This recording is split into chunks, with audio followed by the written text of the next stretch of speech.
This is immediately after this triple threat match. Let me tell you something. If you think that you have what it takes out there, if you're a wrestling promotion that's out there and you think you got what it takes to go up against these guys on the role that they're going on right now, think again. Think of fucking again. This was an amazing night one. I thought night one was great from top to bottom. Besides the tag team match where I went and got snacks and shit like that, night one was a smash. These folks came in here, they set records, they made a lot of money tonight. You got people coming from Saudi Arabia coming from over here trying to look at this shit.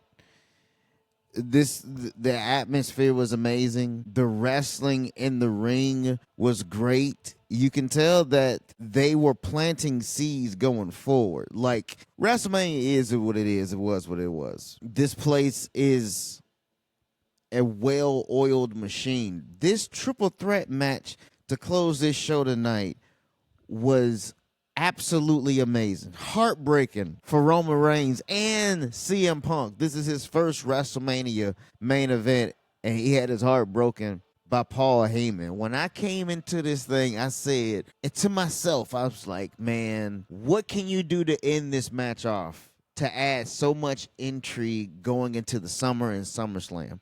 What if Paul Heyman aligns himself with Seth Rollins? It would give Seth Rollins so much going forward because, let's be fair, coming up into this match, Seth Rollins wasn't really all that great. He was just out there. He's been like out there for like years. He's been like the guy you can depend upon to get like good matches, but he was put in a position to where he had to carry Monday Night Raw because he was the only top star there. And right now, as everything keeps moving, he needs something different about him going forward.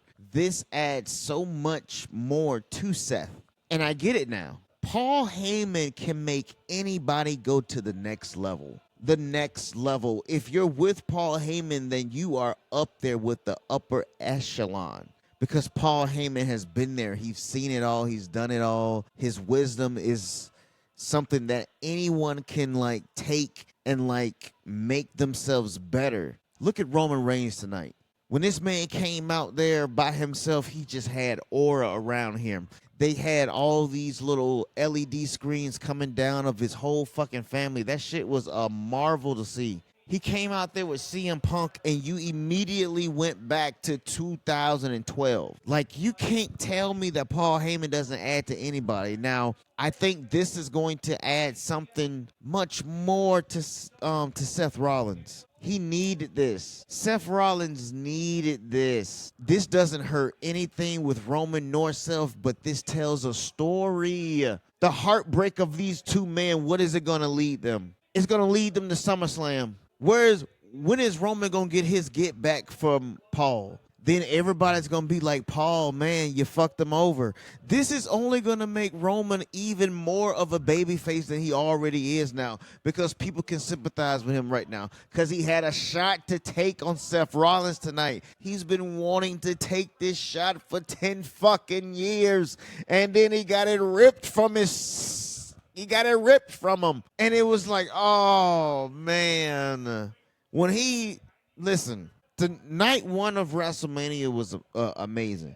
Jade Cargill stepped up. I don't know what it is, but it just seems like everyone has a different approach to them now. Or is it just me? Jey Uso came out there and he felt different. Naomi came out there and she felt different.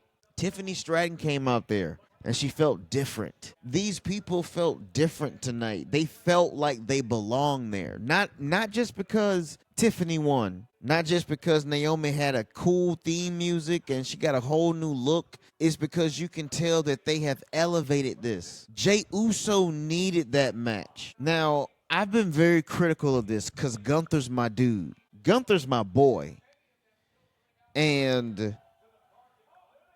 But this match right here has elevated Jey Uso to heights. I don't even look at him the same anymore. This man had a technical, marvel, tough, hard-nosed match. I haven't seen.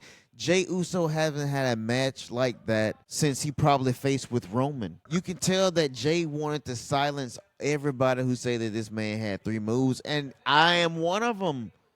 I am one of them. He has shocked and surprised the hell out of me that he can get in there and he can have a match with Gunther like that. Now, Gunther tapped out. He needed to tap out. I think it's great. I want to see where that goes. And Jey Uso, he doesn't look the same to me no more. I don't know what it is. I don't know what it is tonight. But none of these people look the same to me no more. I don't know. But night 1 of WrestleMania was a masterpiece to me. I was very entertained. The New Day are the tag team champions. I didn't pay too much attention to it. I went to go and get me some nachos. But from what I saw, it looked pretty all right. The tag team division needed a step up. Like that Viking Raiders, War Raiders shit, that shit is dead. And it's been dead a long time. Vince fucked that shit up. And he fucked them up. I ain't want to see them no more.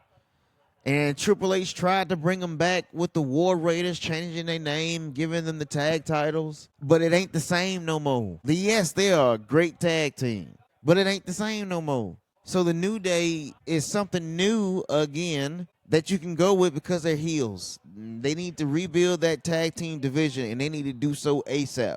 Tiffany Stratton, that girl she blew my mind tonight.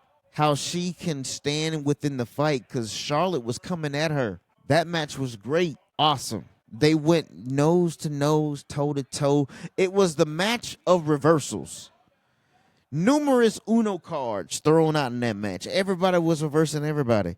And it was a soft, slow pace. And you see Charlotte milking here and there. She called her a bitch in there. Like you can feel it. And every match tonight had a nice pace to it.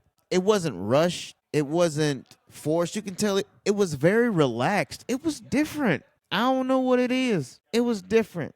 I sat here and I didn't feel like, oh my gosh, this is a long show. Oh my gosh, this is that. I sat here and I was like, oh my gosh, let me make these nachos real quick so I can sit down and I can continue enjoying this. I thoroughly enjoyed myself. From the set, from the production, everything, it just felt so good. I don't know what it is, man, but they got lightning in a fucking bottle. I don't know how to describe it. The show was amazing. What an ending to the show. I can't wait to see where this goes on Monday. You know, the Monday after Raw is going to be so fucking amazing. I can't wait. I cannot wait. And at a time where WWE is just grabbing everybody, I want to work with you. I want to work with you. You think investors aren't seeing this and thinking to themselves, I want to get in on this shit? You thinking New Japan and all these other folks, New Japan sitting back looking at AAA and AAA in the crowd looking at all this shit right here, thinking, oh my God, I gotta get in on this. We gotta get the rub on this shit. WWE is an entertainment juggernaut. There's nothing like it. This is the reason why, to us, to wrestling fans, this is the Super Bowl here, because it takes you through every emotion. That main event took you through so many twists and turns. I smoked 3 blunts off the main event alone because I was stressed out. Sit here and enjoyed myself tonight. Eating nachos and steak and shit. Motherfucker, you better go on somewhere. What an amazing show now, man. I gotta get out of here because whoo, Lord Jesus. I gotta get out of here. But man, night 1 was an amazing one. And I gotta go talk to some people about this, man, because this shit was awesome. So night 1 is in the books. A+ fucking show. A masterpiece. Can't wait to see night 2.